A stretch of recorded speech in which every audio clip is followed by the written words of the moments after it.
One of the most remarkable things about the Super Bowl halftime show has to be the efficiency with the setup of the stage. These stages are not a simple rectangle that can easily be wheeled in and wheeled out.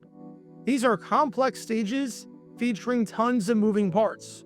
From what Rihanna did at Super Bowl 57, where the stages move vertically, to what Lady Gaga did at Super Bowl 51, where the stage had tons of scaffolding and trapdoors, to everything in between. And it'd be one thing if you had all day to set the stage up, or the show took place somewhere else, but it takes place on the field and has to be assembled in 7 minutes. In a matter of 7 minutes, the field goes from a modest football field to a complex stage with insane technology on it. We almost take for granted how much the halftime show is organized down to the second, because setting up the stage and making sure everything runs on time is no easy feat. But what happens if it fails? What happens if the setup process does not go according to plan and the best laid plans of mice and men go awry? Well, you have a halftime show so disastrous that the NFL had to put out a statement afterwards, and you had coaches criticizing the league and the process. Because on January 21st, 1979, at Super Bowl XIII between the Dallas Cowboys and the Pittsburgh Steelers, widely regarded as one of the greatest games in Super Bowl history and considered by many at the time to be the greatest Super Bowl ever played, the game was marred by a bizarre controversy at halftime that you probably never heard of before, but it deserves a deep dive all these years later. Because this is the story behind the halftime show and the men who had to be afterwards, considering the circumstances, the sickest men in America. Make sure you hit that like button down below, subscribe, hype up that video, and turn on that notification bell so you don't miss a single video that we post on the channel. Because we post every single day on here about the weird and the wacky history of the NFL with stories like this one they may not have heard of before. So if you like that sort of stuff, then this is definitely the place for you. Thanks in advance for liking and subscribing and for hyping up the video. And with that in mind, let's talk about the Caribbean-themed halftime show that was anything but smooth sailing. But before I get to the problem with the halftime show, we need some context to understand what the show was about in the first place. The halftime show back in 1979 was not even close to what it is today. The purpose of the show wasn't to bring in television ratings or get a world-renowned artist to play. The purpose of the show was to entertain the masses at the game with something that was going to fill the field. Fill every square inch possible with some sort of entertainment, whether it be choreography or a giant marching band or something along those lines. And Super Bowl XIII, the final Super Bowl ever held at the Orange Bowl, was no exception to the rule, as the show was going to revolve around the Caribbean in an extravaganza meant to highlight the sights and sounds of the islands. If you were looking to take a cruise or a vacation to escape the cold weather, a little slice of life from each of the Caribbean islands might influence you to do just that. So, on the surface, this show seemed innocent and harmless enough. The league got artists from the actual islands to perform, and if the goal was to fill the field and provide a slice of Caribbean culture, then mission accomplished. You had steel drum bands, you had calypso music, you had a giant ship traveling between the islands as beach balls fell down onto the crowd, you had stilt walkers, you had traditional dancing from the islands. This show had everything, and honestly, it might be one of the better halftime shows of the pre-1993 era for how unique it was. Most halftime shows sucked back then before the NFL, after losing a ton of viewers due to counter-programming at Super Bowl XXVI, decided to go with Michael Jackson 1 year later at Super Bowl XXVII, forever changing how the game was played. This one was tolerable and passable, and for what was expected at halftime shows back in 1979, it was pretty solid. As the NFL described the show beforehand, pulsating tropical rhythms and bold splashes of colorful native costumes will transport football fans from the Orange Bowl to a fantasy cruise through the Caribbean and the Bahamas as the halftime spectacular unfolds.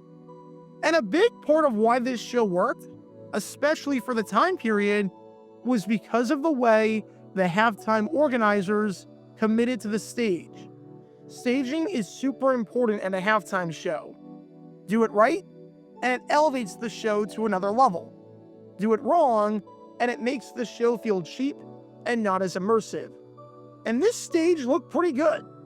You had an entire map of the Caribbean covering the field, made up of 10,000 yards of sailcloth and painted by a bunch of artists in New York. And this map showed the ocean blue and truly made you feel like you were getting a bird's eye view of the Caribbean. Instead of just a center stage or having many stages around the field, the halftime organizers made a 100-yard blue tarp so you'd get that Caribbean vibe, and so it looked like you were seeing the Caribbean islands as just that, Caribbean islands. So, on one hand, this stage was pretty cool. On the other hand, you might notice one small problem, and that is the fact that a 7,000-pound tarp is really freaking hard to unravel. For some perspective, the average tarp that you see at a Major League Baseball game when the infield needs to be covered due to inclement weather weighs roughly 1,500 pounds, and we see grounds crew members have trouble with that all the time. So imagine a tarp that is roughly 5 times heavier than that. Now, you need to get this tarp out and unfurl it and have it cover an entire football field, all while making sure there's no creases or bends or anything like that, seeing as the performers are going to be standing on it, dancing on it, and even doing stunts with stilts on it. Oh, and to make matters worse, the tarp's a little bit heavier than usual because it rained earlier in the game, even though the rain had subsided by this point at halftime. And the people unfurling the tarp, they're 300 high school kids, so they're minors who might not know what they're doing, who might have zero training unfurling tarps, and who are not in the physical prime of their life from a strength standpoint. The halftime break was scheduled to be 24 minutes long. The show was going to be 12 and a half minutes, and then you would have 5 minutes to assemble the stage and 5 minutes to take it all down. And somewhere along the line, the NFL severely miscalculated this and underestimated the time it would take to unfurl a 70,000-pound tarp with high school kids. Because instead of the stage taking 5 minutes to assemble, it took a whopping 12 minutes to assemble. This meant that instead of halftime being 24 minutes long, it was now 31 minutes long. The coaches and players who thought they could go back out there on the field, they were told by the NFL that they couldn't do it yet because the show was still going on due to a technical error. They had to wait in their locker room a little bit longer. Their entire routine was messed up. The Super Bowl halftime show is already long enough as it is. It's double the length of what every other halftime is. And now, because you thought it was a good idea to have high school kids unfurl a 7,000-pound tarp and didn't appropriately calculate how long it was going to take, the halftime show is even longer? You extended the halftime period and you couldn't even start it on time? Yeah, safe to say, the people who actually had to play in and coach in the game after this halftime show that you've been watching this entire time were not too thrilled about this at all. It's not hard to see why. Steelers head coach Chuck Noll was, by far, the loudest critic of the bunch. As Noll said after the game, it was just too darn long. And what happened was that it took us too long to get warmed up again. We're used to about 15 minutes and then going right back out on the field. This thing kind of dragged on and on. We had guys who were kind of champing at the bit to get back out there, to get after it. The adrenaline goes for only so long. But I guess it was something that couldn't be helped. And it's not like Noll had no idea that halftime was long at the Super Bowl. He coached the Steelers at Super Bowl IX and Super Bowl X, and a good chunk of the players from those games were with the Steelers at Super Bowl XIII. So this wasn't unfamiliar territory. But even they had no idea how to handle this because the show went on for too long, because the stage took forever to set up. Noel continued, saying, "I sort of feel like I'm an advocate of the game. But what's happening is that it's gotten to the point where show business is competing with the game. The game is what draws people into the stadium, not halftime shows." Remember, these comments were made in 1979. So while that might not entirely be the case today, as the halftime show routinely outdraws the actual game from a ratings standpoint, in 1979, what Noel was saying was correct. And honestly, he's got a pretty good point here. The main objective of the Super Bowl is to crown a champion. If we have to delay the crowning of a champion because we didn't plan for our halftime show, which has nothing to do with the game, to run long, and now our players are going to be rusty coming out of the locker room because they didn't know when halftime was even ending, and they couldn't get into a routine as a result of that, then what are we doing? Of course, the NFL did not take too kindly to Chuck Noll's comments on the delay of the halftime show. As Jim Heffernan, the publicity director for the NFL, said on this, "That's ridiculous. Both coaches were told the halftime show would run long." He continued, saying, "As soon as we saw that happening, they were told there was going to be an extraordinary delay. And everyone knows the Super Bowl halftime is long." And I'm sorry, but this is an insane statement on the part of Heffernan to make, especially with the extraordinary delay part. Just because you may have communicated the fact that there was a delay doesn't mean Chuck Noll has to be understanding of it. It's like if it's perfectly sunny outside and your flight is delayed, and the attendant at the gate says that the flight is delayed. Okay, it was communicated, but that doesn't mean you have to be happy about it. No one's saying, "Thank goodness my flight was delayed. I'm so happy about this. What an extraordinary moment." The NFL is criticizing Chuck Noll for having the audacity to be upset that the game, which is the main point of being here, got delayed because you got people who had no idea how to unfurl a tarp? And then for Heffernan to add that everyone knows that the halftime show is long at the Super Bowl? That's not what Noll is complaining about. You're missing the forest for the trees here. This isn't Chuck Noll's first rodeo.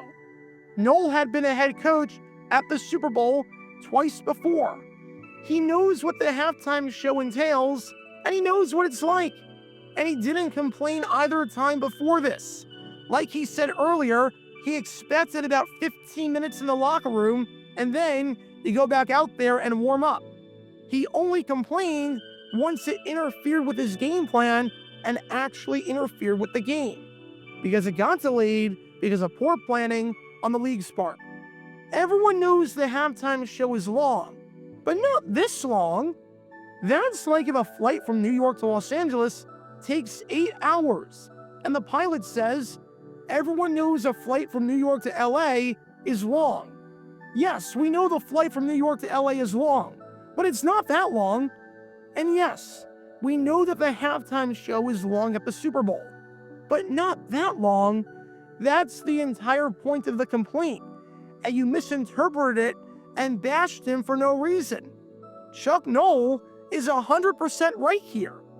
If you have a game, and halftime of the game is scheduled to take X amount of minutes, and the halftime show runs 25% longer because of your poor planning, and now the game gets messed up and rust develops, and you're thrown off of your routine, you have every right to complain. To my knowledge, this is the only instance in the history of the Super Bowl where halftime forced the second half to get delayed. Although we know what happened at Super Bowl XLVII, where the power went out in the middle of the second half. And today, Super Bowl XIII isn't remembered for the halftime snafu. It's remembered for being an incredible game, for cementing the Pittsburgh Steelers as a dynasty and as the team of the 70s, for the Jackie Smith drop, for a great installment in the Steelers-Cowboys rivalry, for being the game that truly made the Super Bowl an American phenomenon, and for the insane collection of talent with a combined 26 Hall of Famers participating in the game. And it could be 27 if L.C. Greenwood ever rightfully gets in. But it's still notable nonetheless, and it adds to the lore of an already legendary game. Because on this day in 1979, just like the actual Caribbean, the Super Bowl halftime show ran on island time. Check out our live streaming schedule for the next few days. We're live every single day on this channel, whether we're covering a sporting event or playing GeoGuessr or just taking your requests. So make sure you like and subscribe and turn on the notification bell so you don't miss a single time that we go live and so that you can join this community. Also, thanks to all our members and our Patreon supporters who get exclusive perks like their name at the end of each video, members-only Q&A streams, and cool emojis to use on videos and during streams. See how you can join this community and become a member or a Patreon member by clicking the link in the description below.